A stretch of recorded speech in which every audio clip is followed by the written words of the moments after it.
할렐루야.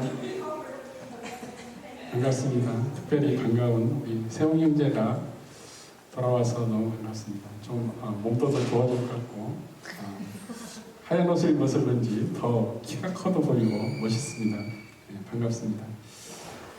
오늘 하나님께서 우리에게 주시는 말씀은 사도행전, 신약성경 사도행전 10장 44절로부터 48절 말씀입니다. 5절 말씀 우리 한 절씩 나누고 마지막 절은 함께 봉독하겠습니다. 베드로가 이 말을 할 때에 성령이 말씀 듣는 모든 사람에게 내려오시니 베드로와 함께 온 할례받은 성자들이 이방인들에게도 성령을 부어주심으로 말미암았노라니 이는 방언을 말하며 하나님 높임을 들음이러라. 이에 베드로가 이르되 이 사람들이 우리와 같이 성령을 받았으니 누가 능히 홀로 세례를 베품을 금하리요 하고 같이 읽겠습니다. 명하여 예수 그리스도의 이름으로 세례를 베풀라 하니라. 그들이 베드로에게 며칠 더 머물기를 청하니라. 아멘. 오늘 말씀의 주제는 유대인으로부터 헬라인에게 말씀, 복음이 전파되다라는 내용입니다. 헬라인 하면 우리가 잘 알고 있는 헬레니즘 문화가 생각이 나죠. 헬레니즘 문화는 기원전 BC 4세기부터 지금 현재 AD 2세기까지 벌써 600년에 걸쳐서 헬레니즘 문화가 성행했죠. 헬레니즘이라고 말하면 영어로 말하면 그릭 문화예요, 사실은. 근데 그리스가 지중해 패권을 잡았을 때는 200년 정도밖에 안 되는데 그 후에 로마 제국이 지중해 세계의 중심부를 패권을 잡았을 때는 자기들 로마 문화가 없었어요, 사실.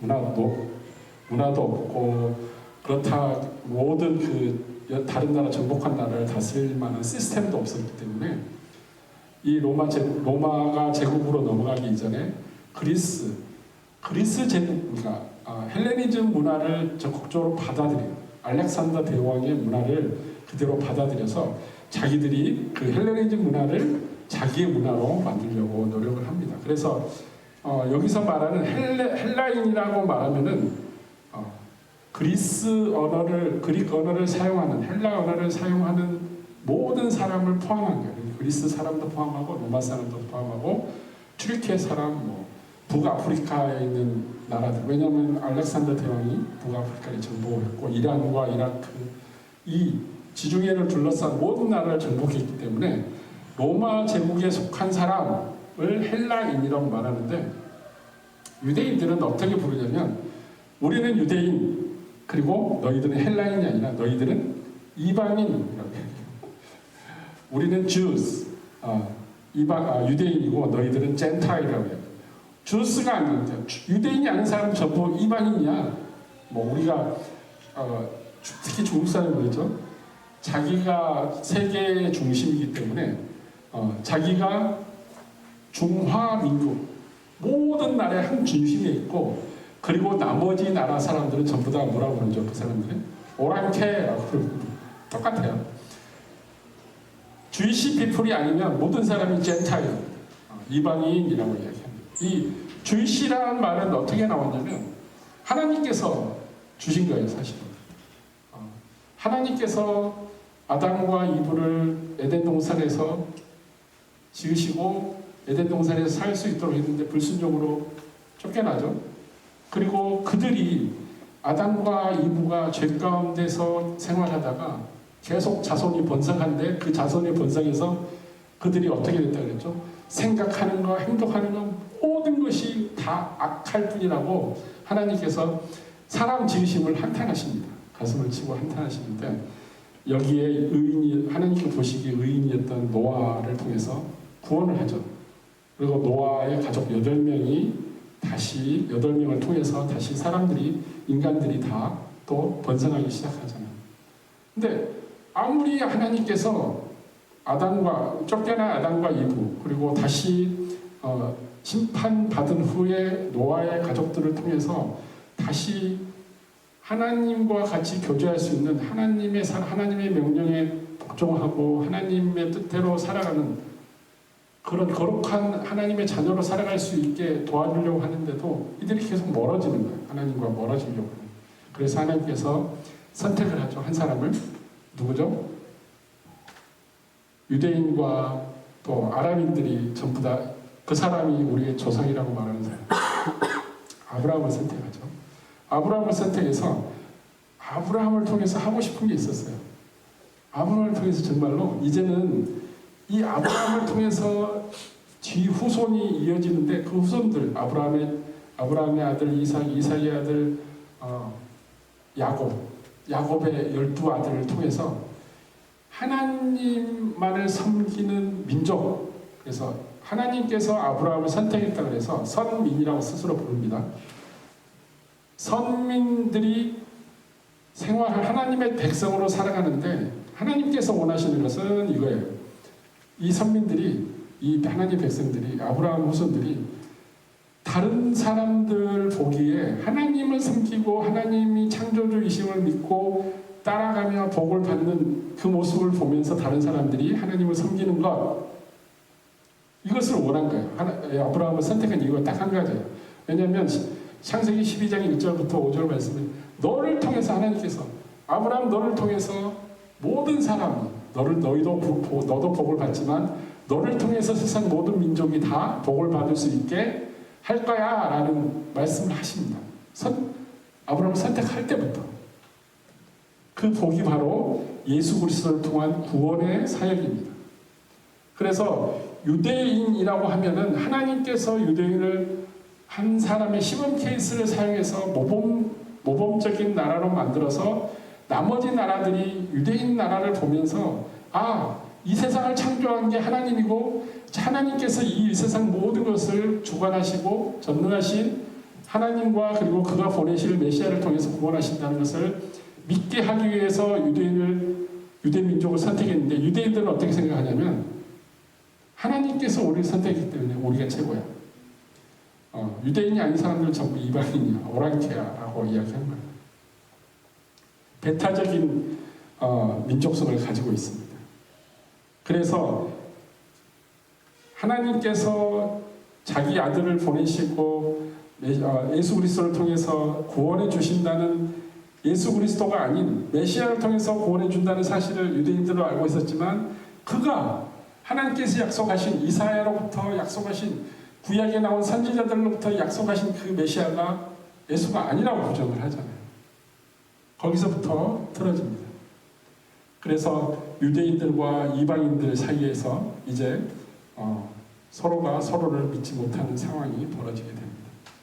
그리고 예수님께서 십자가에 죽으신 뒤에 3일 만에 부활하시고 40일 동안 이곳에서 제자들과 머물다가 승천하시고 10일 뒤에 사도행전 2장님 말씀처럼 10일 뒤에 마가의 다락방을 통해서 성령님 임재하시죠. 그리고 베드로가 사역을 시작하시고 베드로 및 베드로와 함께한 12제자가 사역을 시작합니다. 그 사역의 시발점이 사도행전 1장 8절을 보시면 알 수 있습니다. 한번 볼까요? 오직 성령이 너희에게 임하시면 너희가 권능을 받고 예루살렘과 온 유대와 사마리아와 땅끝까지 이르러 내 증인이 되리라. 이 순서입니다. 예루살렘부터 시작해서 유대로 가고 사마리아로 가고 그리고 사마리아 이후에는 모든 민족에게 복음이 예수 그리스도의 복음이 전파되는 거예요. 예수 그리스도를 증거하는 것은 예수 그리스도가 무엇을 가르쳤고 그리고 무엇을 위해서 오셨고 왜 부활하셨고 왜 우리를 살아가신지를 왜 예수 그리스도를 믿어야 되는지를 증거하는 것을 복음이라고 말합니다. 그래서 성령님께서 사도행전 2장 말씀에 이제 마가의 다락방에서 제자들 120명을 향해서 임재하셨고 그리고 제자들이 이제 예루살렘으로부터 시작합니다. 예루살렘으로부터 지속적으로 서로가 같이 나눠 쓰고 그리고 예수님께서 말씀하신 것을 그대로 행하고 또 각자 다른 지방에서 온 다른 언어를 쓰는 사람들을 향해서 방언으로 복음을 전하고 그래서 그날 그때 예루살렘에 다시 하나님께 돌아온 백성들이 예수 그리스도를 믿고 세례받은 민족들이 3,000명이 넘었다고 이야기를 합니다. 그런데 스틸 유대인들은 예수 그리스도를 못 박아 죽였잖아요. 그래서 예수 그리스도를 믿는 사람들을, 그러니까 자기들이 십자가에 못 박혀 죽인 예수 그리스도를 믿는 사람들을 쫓아내려고 해요. 예루살렘으로 쫓아내려고. 믿지 말라. 그는 죽었다. 부활했다고 말하지 마라. 그는 죽었다라고 이야기합니다. 그리고 예루살렘에서 자꾸 쫓아내려고 하는데 예수님의 제자들은 이미 성령을 받고 또 3,000이나 되는 성도들이 점점 그 수가 불어나기 시작하는 거예요. 그래서 제사장들과 그리고 바리새인들과 그리고 사두개인들 그리고 지도층, 종교 지도층들은 어떻게 하냐면 사울이라는 젊은 바리새인이죠. 사울이라는 바리새인을 통해서 각각의 예루살렘에 있는 예수님을 따르는 크리스천들을 다 잡아서 옥에 가두려고 명령을 합니다. 근데 사울은 그때까지만 해도 이게 하나님의 뜻인 줄 알았어요. 예수를 믿는 자를 잡아 가두는 것, 하나님의 말씀에 거역한 줄 알고 잡아 가둡니다. 그 사울이 바울이 된 뒤에 로마서 1장 16절에 우리가 수요 성경 공부에서 이야기한 것처럼 이렇게 얘기합니다. 내가 예수님의 복음을 부끄러워하지 아니하노니 이 복음은 모든 믿는 자에게 구원을 주시는 하나님의 능력이 됩니다. 그리고 먼저는 유대인에게요, 그리고 헬라인에게라라고 그 순서를 이야기합니다. 그게 예수님께서 제자들에게 사도행전 1장 8절에 이야기한 그 내용은 똑같은 내용입니다. 예루살렘과 온 유대와 사마리아와 끝까지 이르는 내 증인이 되리라. 성령이 임하시면 라고 이야기하는 것 같아요. 그래서 복음의 전파, 굿뉴스의 전파는 첫 번째 예루살렘, 유대인을 통해서 이루어지고, 그리고 두 번째는 주디아 앤 사마리아, 유대민족과 사마리아, 그리고 세 번째는 the end of the earth, 그러니까 땅끝까지라는 말은 무슨 말이냐면 어느 곳에 살든지 사람이 살고 있는 모든 곳을 이야기합니다. 사람에게 복음을 전파한다는 그 뜻이 있고, 또 한 가지는 이건 신학적인 용어이지만 땅끝이라고 하니까 사람이 어떻게 만들어졌죠? 하나님께서 사람을 만들 때 어떻게 만들었죠? dust, 흙으로 만들었잖아요. 그래서 모든 사람에게 예수님의 복음이 전파되리라 라고 이야기합니다. 그리고 그제서야 끝이 오리라 라고 말을 합니다. 그래서 모든 선교사들이 복음을 전파하는 일에 자기의 모든 인생을 다 바칩니다. 이유가 뭐냐면 하나님 예수 그리스도께서 재림하시기 때문에, 그제서야 복음이 전파되어야만 예수님이 재림하시기 때문에. 복음을 전파하는 이유 두 가지. 첫 번째는 예수님의 대사명, 예수님께서 그렇게 하시라고 하셨고, 예수님을 기다리는 것, 마라나타 어서 오십시오라고 예수님을 그냥 앉아서 기다리는 게 아니라 예수님의 복음을 믿지 않는 미전도 종족 모든 민족에게 복음을 전하는 것, 이게 하나님의 나라를 앞당기는 길이기 때문에 그렇습니다. 그 첫 번째로 복음의 전파, 예루살렘에서 전파되는 모든 내용들이 오순절에 마가의 다락방에 성령님께서 임하시고, 그때부터 그 예수님의 제자 중에 집사 스티븐이 죽게 됩니다. 죽게 되는 그때까지 사도행전 2장부터 7장 말씀까지 예루살렘에서 복음이 전파되고 복음이 흥황하게 됩니다. 그런데 유대 제사장, 종교 지도자들에 의해서 스데반이 돌에 맞아서 죽게 되죠. 예수님으로부터 가르침을 받고 성령님의 임재함을 받고 말씀을 전하는데, 이 제자들이 예루살렘을 떠나려고 하지 않아요. 왜냐하면 많은 사람들이 예루살렘에서 같이 서로 나눠 쓰고 서로를 돕고 너무나 큰 예루살렘 공동체가, 예루살렘 교회가 만들어져서 공동체가 형성돼서 여기가 좋은 거예요. 밖으로 나가고 싶지 않아요. 왜냐하면 그때까지만 해도 유대인 크리스찬들이 외부 유대인이 아닌 사람들에게 복음을 전하는 것에 대해서 그 의미를 몰랐어요. 애시당초 사도행전 1장 8절 우리가 읽은 말씀처럼 하는 예수님께서 제자들에게 너희들이 나의 증인이 되는데 예루살렘으로부터 온 유대와 사마리아와 땅끝까지 내 증인이 된다는 말을 이해를 못한 거죠. 그래서 계속 예루살렘에 머물게 됩니다. 근데 머무를 수 있는 그 상황을 하나님께서 만들어주지 않습니다. 스데반의 죽음을 통해서 박해가 시작됩니다. 예루살렘에 있는 크리스찬들을 박해가 시작합니다. 그러니까 예루살렘에 있는 제자들이 어떻게 되냐면 뿔뿔이 흩어져요.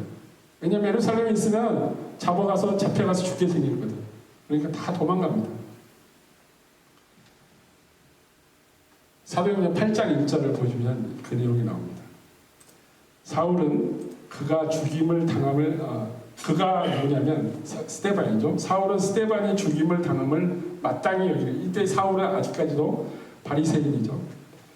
마땅히 여기더라. 그날에 예루살렘에 있는 교회에 큰 박해가 있어 사도 외에는 12명의 사도 제자 외에는 다 유대와 사마리아와 모든 땅으로 흩어지니라. 막 뿔뿔이 흩어지는 거예요. 흩어져야만 예수님의 복음이 전파되기 때문에 모여있으면 아무것도 될 수 없는 거예요. 흩어져야 돼. 그래서 스데반의 희생을 통해서 이제 크리스찬들이 예루살렘에서 각 지방으로 각 나라로 다 흩어지기 시작합니다. 이게 두 번째 박해 시작되면서부터 흩어지기 시작하는데 우리 사도행전에 나온 내용 중에는 빌립이 사마리아와 그리고 에디오피아 장관을 맞이해서 복음을 전하죠. 그게 사도행전 8장까지 내용입니다. 그리고 이제 하나님께서 이방인들에게 유대 민족이 아닌 유대 외에 다른 민족이 어떤 민족이라고 했죠? 젠타일이라고 했죠. 이방인이라고 했죠. 이방 민족의 복음을 전파하기 위해서 누구를 선택하냐면 사울을 선택합니다. 그래서 사울이 제사장의 명령서를 받아서 다메섹, 지금의 시리아죠. 다메섹으로 가는 길에 시리아 다메섹의 그 큰 도시에 있는 크리스천들 잡아서 예루살렘으로 데려오려고 간 도중에 예수님께서 사울의 눈을 멀게 하죠. 그리고 사울로부터 이제 복음이 전파되기 시작합니다. 그 즈음에 사도 베드로가 사역을 시작하는데 그 뒤에 지도 한번 보여주시겠습니까? 예루살렘이 보이고 그 왼쪽에 룻다가 보이죠. 그리고 그 바로 옆에 해변가, 지중해 해변가에 욥바가 보입니다. 욥바 기억나십니까? 그 요나가 하나님의 말씀을 거부하고 다시스로 도망가기 위해서 어디로 내려가죠? 욥바에서 배를 타고 도망가죠. 그 욥바입니다. 이 욥바가 지금은 어떤 곳이냐면 이스라엘의 수도가 텔아비브입니다. 텔아비브가 지금 욥바의 자리 그 자리에 똑같이 있습니다. 예루살렘에서 유다 지역으로 갑니다. 욥바가 유다 지역이에요. 그리고 그 위에 있는 가이사라, 우리나라 말로 가이사라, 이 가이사라라는 말이 히브리어하고 거의 발음이 비슷합니다. 그렇지만 영어에서는 시사리아라고 이야기하는데 그 지역 욥바하고 시사리아 그 거리는 한 30마일 정도 차이 납니다. 그러니까 30마일이니까 한 50 몇 킬로 정도 되죠. 꽤 먼 거리를 다 다니면서 이제 베드로가 복음을 전하기 시작합니다. 근데 룻다 그 중간 지방 룻다 지역에 가서 사역을 하는데 베드로가 환상을 보게 됩니다. 베드로의 피러스 비전이라고 말하는데 그게 10장 1절부터 나옵니다. 오늘 우리 말씀은 44절부터 나오는데 44절은 마지막 왜 성령님께서 임재하는지에 대한 부분이고 지금 그 내용은 10장 1절부터 나옵니다. 한번 간단하게 제가 말씀드리자면 가이사랴에 고넬료라 하는 사람이 있으니 그 지도에 보면은 제일 위에 시사리아라는 곳이 어떤 곳이냐면 로마 제국의 부대가 있는 곳이에요. 그 부대가 이스라엘 지역을 관장하기 위해서 무슨 소요가 일어난다든지 뭔가 어지러워지면 그것을 점령하기 위해서 로마 부대가 있는 곳이 가이사랴 지방입니다. 그래서 로마에서 배로 지중해를 통해서 가장 빨리 올 수 있는 곳, 그래서 가이사라 지방에 로마 부대가 있었습니다. 그리고 예루살렘에는 로마 총독을 한 사람을 임명해서 다스리죠.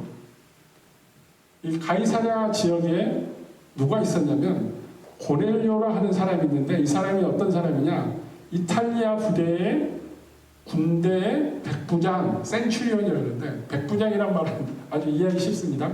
100명의 병사를 거느리는 장교, 그래서 백부장. 그러면 1000명의 병사를 거느리는 장교를 뭐라 그럴까요? 천부장. 100명의 군사는 백부장, 이렇게 성경에 나옵니다.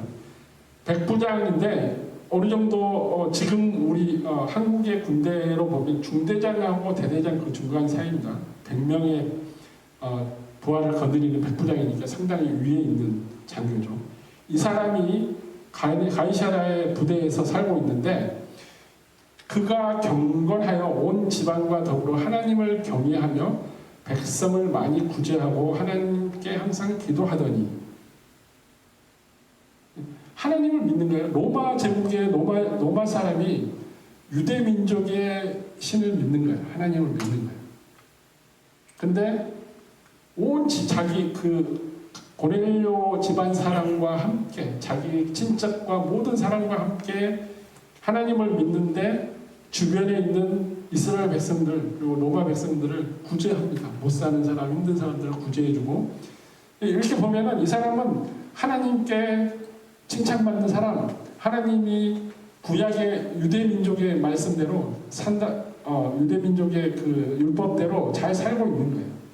근데 이 사람은 유대 사람 입장에서 봤을 때는 구원을 못 받아요. 왜냐? 이방인이니까. 우리만 구원을 받아. 유대인만. 이방인은 구원을 받을 수 없어.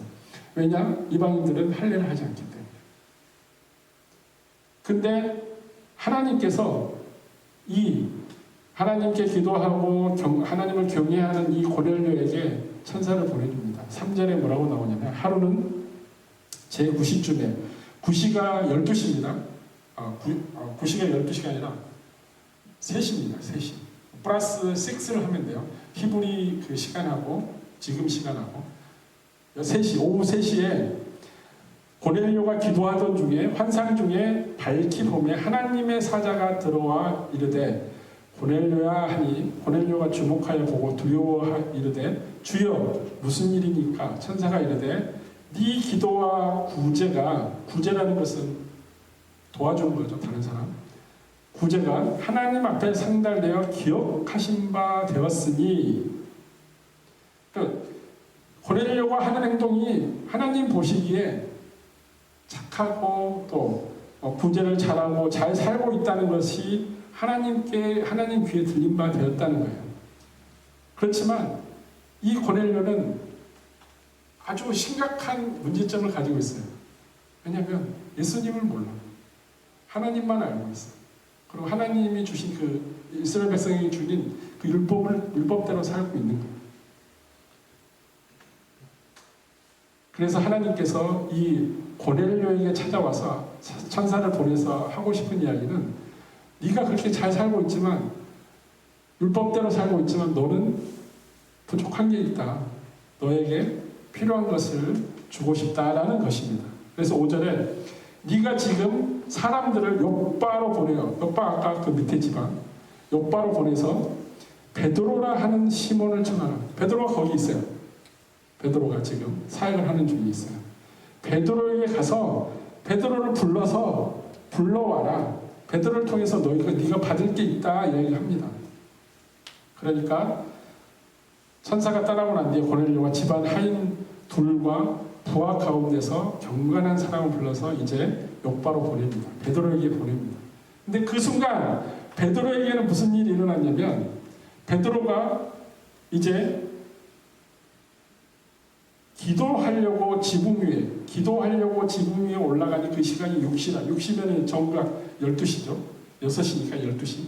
12시 점심시간에 지붕 위에 올라가니까, 지붕 위에 올라가서 기도하더라. 그리고 10절에 보니까 그가 시장하여 먹고자 하며 사람들이 준비할 때에 황홀한 중에 하늘이 열리며 한 그릇이 내려오는데 보니 큰 보자기 같고 내 귀를 메어 땅에 들이웠더라. 그 안에 땅에 있는 각종 네 발 가진 짐승과 기는 것과 공중에 나는 것들이 있더라.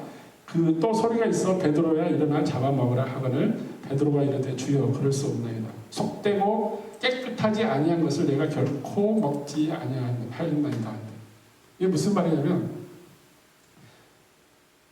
환상 중에 기도하던 중에 베드로의 환상 가운데 보여지는 게 하늘로부터 음식이 내려온 거예요.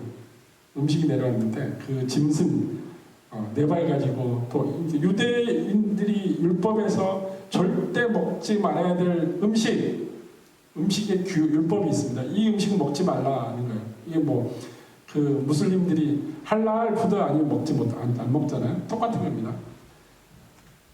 레위기에 나온 그 음식, 부정한 음식, 하나님께서 원하는 그 음식이 아닌 부정한 음식을 먹지 말라는 그 음식은 나는 먹지 않습니다. 베드로가 이야기하는 거예요.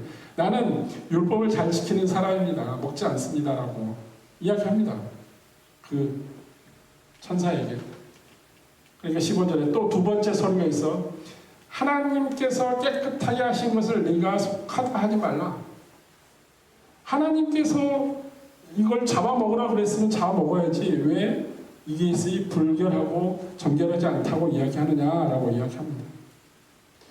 그리고 올라갔는데 베드로가 본 바 환상이 무슨 뜻인지 모르고 있는 거예요.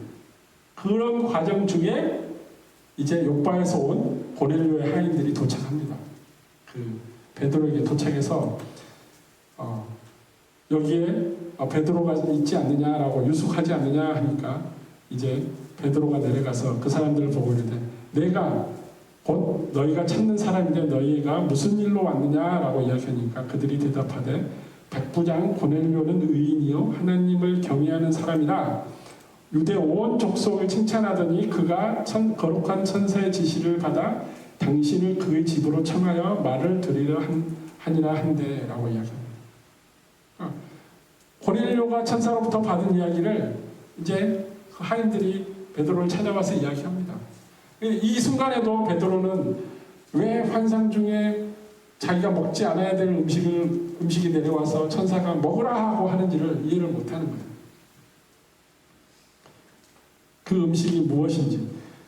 하나님께서 그 이스라엘 백성들에게 율법을 통해서 그 음식을 먹지 말라고 한 이유는 두 가지 이유가 있습니다. 하나는 그들의 광야 생활을 시작했기 때문에 그들의 건강을 위해서 광야에서 그 음식을 컨트롤할 수 없기 때문에 그 이유도 있지만 두 번째는 그 음식을 통해서 이 이스라엘 백성이 다른 민족과 구별된 민족인 것을 보여주기 위해서요. 일종의 하나의 하나님께서 에덴 동산에서 아담과 하와에게 동산 중앙에 있는 이 생명나무는 먹어도 되지만 선악과는 먹지 말라, 이 음식은 먹지 말라 한 이유와 똑같습니다. 내 말을 순종해야 된다는 것입니다.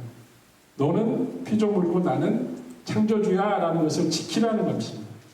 하나님께서 이스라엘 백성에게 아브라함을 선택하고 나서 수백 년이 흐른 뒤에 이제 아브라함의 후손인 그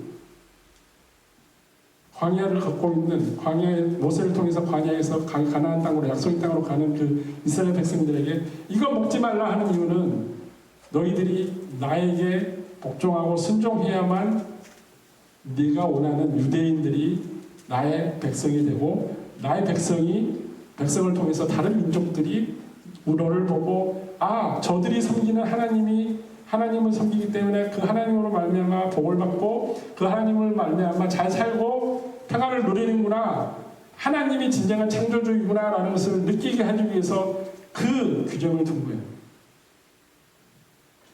근데 이 음식에 대한 규정은 예수님이 사역함으로부터 시작해서 이미 구약에 있는 것들은 다 소멸되고 맙니다. 그게 어디에 나오냐면 마가복음 7장 18절부터 19절 말씀, 마가복음 7장 18, 19절 말씀이 이렇습니다. 예수께서 이르시되 너희도 이렇게 깨달음이 없느냐? 무엇이든지 밖에서 들어가는 것은 밖에서 입 안으로 들어가는 것은 능히 사람을 더럽게 하지 못함을 알지 못하느냐? 더럽게 할 수 없다는 거예요. 이는 마음으로 들어가지 않고 배로 들어가기 때문입니다. 그리고 배로 들어간 뒤에 배설을 하게 되죠. 그러므로 모든 음식물을 깨끗하다 하시니라. 예수님께서 말씀하신 것은 모든 음식은 깨끗하다. 그걸로 인해서 너희 마음이 정결하지 않다 이렇게 말하지 않는다. 왜냐하면 배로 들어가서 배설하기 때문에. 그래서 음식으로 말미암아, 음식이라는 것은 하나의 심볼이고 너희들이 하나님께 순종하고 복종하고 그리고 하나님의 백성인 것을 알아라 라고 음식을 말하는 건데, 그 음식을 죽어도 먹지 않는 것이 율법이고 그게 의로 생각해서 베드로가 지금 나는 그걸 못 먹습니다. 먹으면 하나님이 나에게 벌을 내리기 때문에 못 먹습니다 라고 거부를 하죠. 그렇지만 천사가 뭐라고 말하죠? 하나님께서 깨끗하게 하신 것을 네가 속되다고 정결하지 않다고 말하느냐 라고 꼬집습니다. 이게 이제 그 내용을 감고 고넬료에게 찾아갑니다. 그게 이제 10장 23절부터 나옵니다. 이튿날 일어나 그들과 함께 갈새 욥바에서 온 형제들과 함께 가니라. 욥바에서 자기와 함께 온 그 베드로의 동역자들과 함께 갑니다. 가이사랴로 갑니다. 이튿날 가이사랴에 들어가니 이제 가이사랴에 도착하니까 고넬료가 그의 친척과 가까운 친구들 다 모아놓습니다. 왜냐하면 천사가 베드로를 초청해서 하나님의 말씀을 들으라고 했습니다.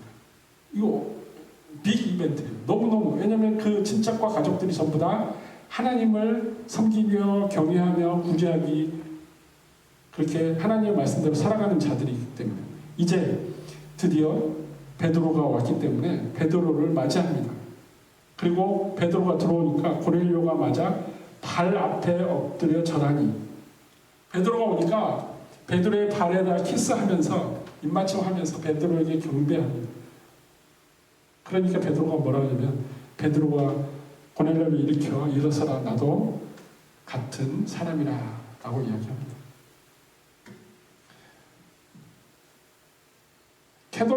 캐톨릭에서 지금 베드로의 그 스태츄, 동상을 바티칸 그 시국에, 로마에 있는 바티칸 그 시국 안에 베드로 성당 앞에 13세기에 만든 그 청동으로 만든 그 베드로 동상이 있습니다. 근데 그 동상에 오른쪽 발 끝부분이 닿아서 없어져 버렸어요. 왜 그런지 아세요?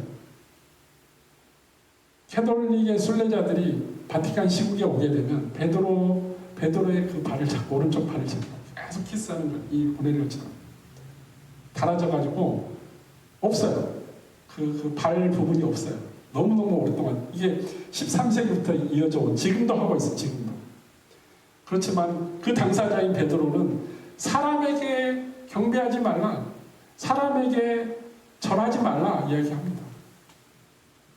그 형상에게, 사람을 다는 그 형상에게도 절하면 안 되는 거예요. 오직 우리가 하나님께 가야 될 사람은, 우리가 하나님과 연결된 사람, 연결된 완전한 인간이자 완전한 신은 예수 그리스도뿐이에요. 예수 그리스도의 경배를 하는 거지, 사람, 사도 바울, 또 베드로, 그리고 야고보 사도, 그리고 마리아상, 이렇게 돼버리면 사람에게 절하는 것, 사람에게 경배하는 것, 그건 하나님이 원하시는 게 아니에요. 이 베드로가 증거를 하고 있습니다. 그리고 베드로가 그때부터 그곳에 고넬료의 집이 모인 모든 사람들에게 말씀을 전합니다. 그 말씀이 뭐냐면 복음이에요. 왜 예수님께서 사역을 하고 십자가에 못 박혀 죽으시고 사흘 만에 부활하셨는지를 이야기하는 겁니다. 그리고 왜 자기가 이곳에 왔는지도 이야기하는 겁니다. 이르되 유대인으로서 이방인과 교제하며 가까이 하는 것을 이법인 줄을 너희도 알거니와. 베드로가 고넬료에게 처음 한 말이 그겁니다. 내가 유대인인데 너는 이방인이지 않느냐. 내가 유대인으로서 너희와 교제하면 다른 유대인들이 나를 비방한다. 비방하게 된 줄 너희도 알지 않느냐. 너도 아는데, 고넬료 너도 알고 있는데, 고넬료 너는 왜 나를 초청했냐. 나를 왜 곤란하게 만드느냐. 그 말이에요. 하나님께서 내게 지시하사 아무도 속되다 하거나 깨끗하다 하지 않게 말하니까 부름을 사양하지 않고 왔노라. 내 마음은 그런데 하나님께서 가라 그러니까 왔다. 그렇게 이야기하는 겁니다. 근데 무슨 일로 나를 불렀느냐라고 대답하니까 고넬료가 이제 이야기합니다. 내가 나흘 전에 이맘때 내 집에서 기도하는 중에 천사가 와서 이러이러해서 이렇게 왔다라고 이야기합니다. 베드로를 청했다고 이야기합니다. 그리고 나서 베드로가 이제 설교를 하죠. 내가 참으로 하나님은 사람의 외모를 보지 아니하시고 각 나라 중 하나님을 경외하며 의를 행하는 사람을 다 받으신 줄을 깨달았도다. 이제서 베드로가 깨달았다고 이야기합니다. 그리고 이제 만유의 주 되신 예수 그리스도로 말미암아 화평의 복음을 전하사 이스라엘 자손에게 보내시는 말씀, 여기서부터 시작해서 이제 왜 이스라엘을 통해서 말씀이 전해졌고, 그리고 하나님께서 예수님을 통해서 어떻게 우리 유대인들을 구원했는지, 그리고 이제 보니까 너희들에게도 하나님의 말씀을 전한다라고 이야기합니다. 그리고 예수 그리스도를 믿음으로 인해서 너희들 죄 사함을 받으라라고 이야기합니다. 그게 43절까지 이야기입니다. 근데 44절에 이제 우리 본문 말씀 뭐라고 이야기하냐면, 베드로가 이 말을 하고 있을 때에 성령이 말씀을 듣는 그곳에 모인 모든 사람에게 임재합니다. 고넬료, 가이사라라는 그 지방에, 고넬료 집안에 베드로가 누구랑 같이 왔죠? 자기랑 동역자, 유대인들하고 같이 왔죠. 근데 이 유대인들은 베드로도 마찬가지지만 다 할례 받은 사람들이에요. 이 사람들이 왔는데, 자기가 왔는데 고넬료가 보자마자 베드로 발에 밑만찬하고 경배하려고 그러고 또 말씀을 전하는데 성령님께서 내려오시는 거예요. 자기들이 마가의 다락방에서 경험한 성령님 임재 그 내용을 그대로 목격한 거예요. 너무 놀란 거예요. 자기 유대인들에게만 성령님께서 임하시고 하나님의 백성인 줄 알고 있었는데 갑자기 유대인이 아닌 이방인에게 지금 자기들과 똑같은 역사가 이루어지는 거예요. 베드로와 함께 온 할례받은 신자들이 이방인들에게도 성령 부어주심으로 말미암아 놀라는 거예요. 성령 부어준 것만이 아니라 뒤에 보니까 방언도 하고 하나님께 영광 돌리는 그 모습을 직접 목격한 거예요. 이 사람들이. 너무너무 놀란 거예요. 우리 유대인들만 하나님의 백성인 줄 알고 우리만 구원받은 줄 알았는데 갑자기 이방인들이, 그리고 자기 나라를 정복하고 있는 로마 군인의 가족, 친척들이 지금 하나님께서 그들도 하나님의 백성이라고 말씀하고 있는 거예요, 사실.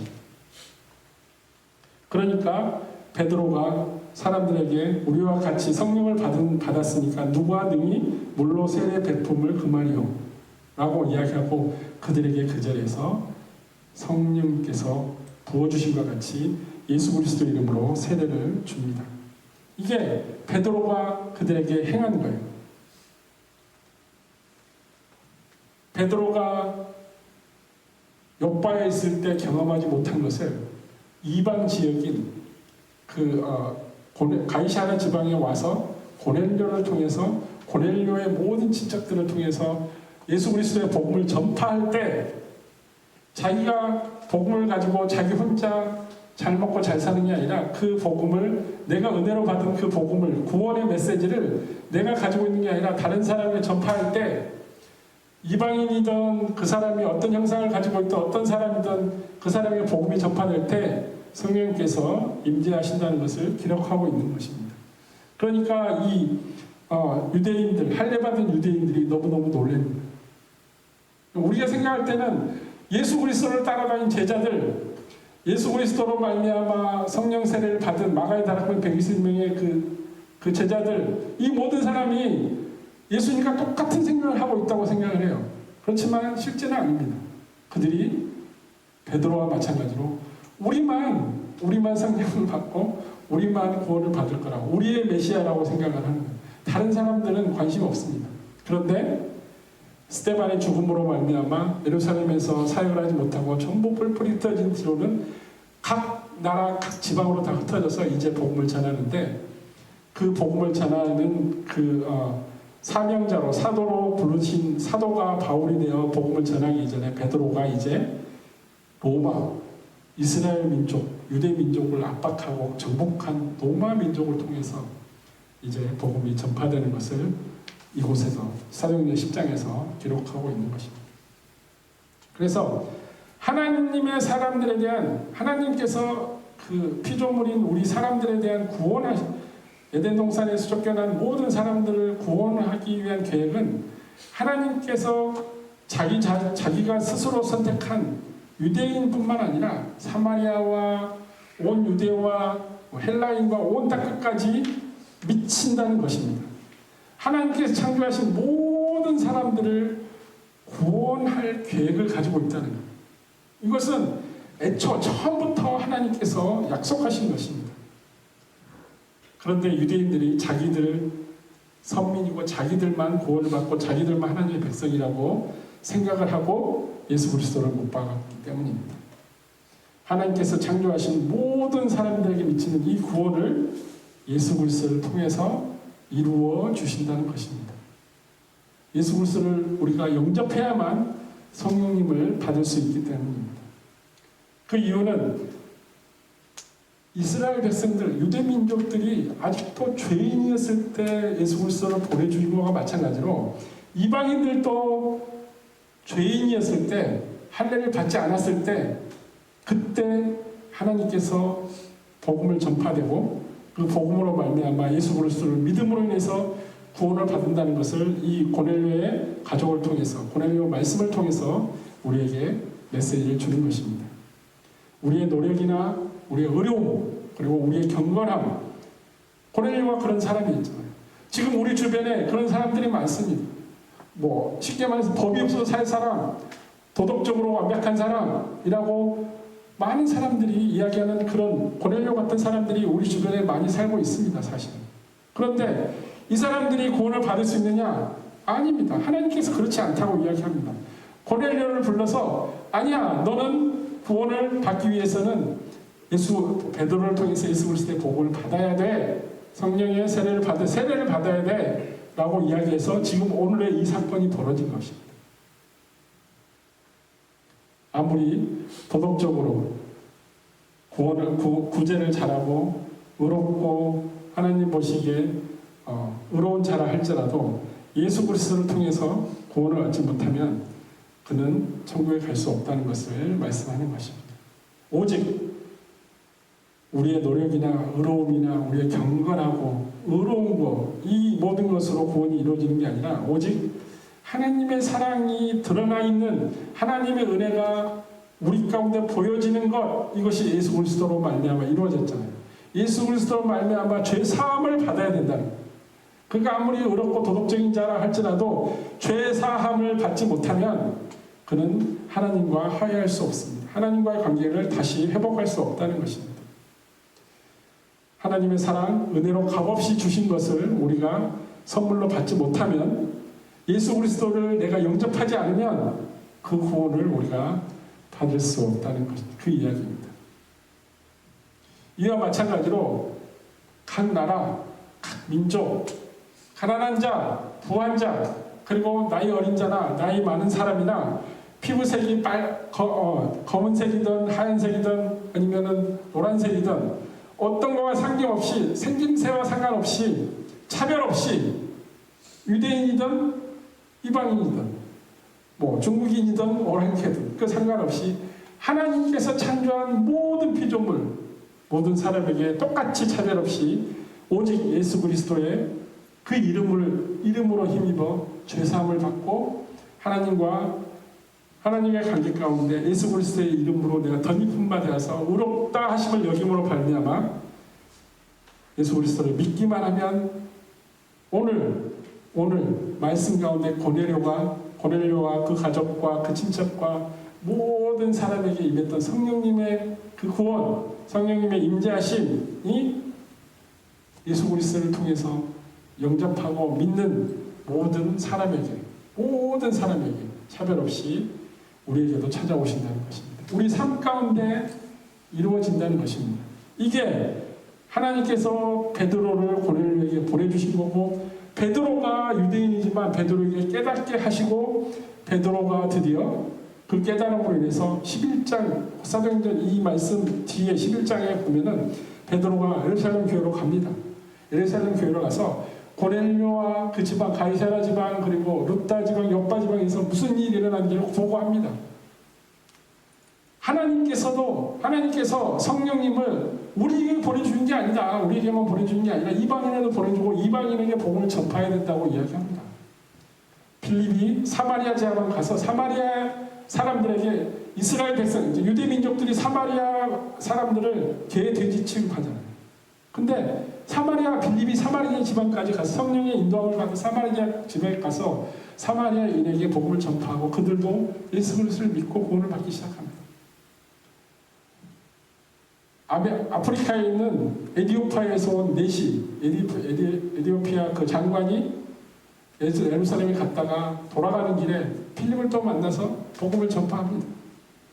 이게 예루살렘으로부터 유대로부터 사마리아 온 민족으로 전파되는 그 과정이 유대인에게 또 로마 제국이 이스라엘을 정복해서 뿔뿔이 흩어져 있는 유대인들에게만 전하는 게 아니라 모든 사람에게 전파된다는 것을 베드로를 통해서 예루살렘에 있는 모든 제자들에게 다시 전파됩니다. 그래서 사도 바울이 이제 안디옥 교회를 통해서 모든 이방인들에게 복음을 전하는 전초기지 안디옥 교회를 통해서 바나바와 바울이 이제 복음을 이방인들에게 전파한다는 것입니다. 여러분은 어떤 믿음의 삶을 선택하시겠습니까? 예수님을 우리가 영접했습니다. 구원의 확신도 있습니다. 우리의 믿음도 자라고 있습니다. 우리의 믿음을 누구에게 나눠줄 것입니까? 우리가 값없이 은혜로 받은 이 선물, 하나님의 은혜의 선물을 우리만 보관하고 있을 겁니까? 아니면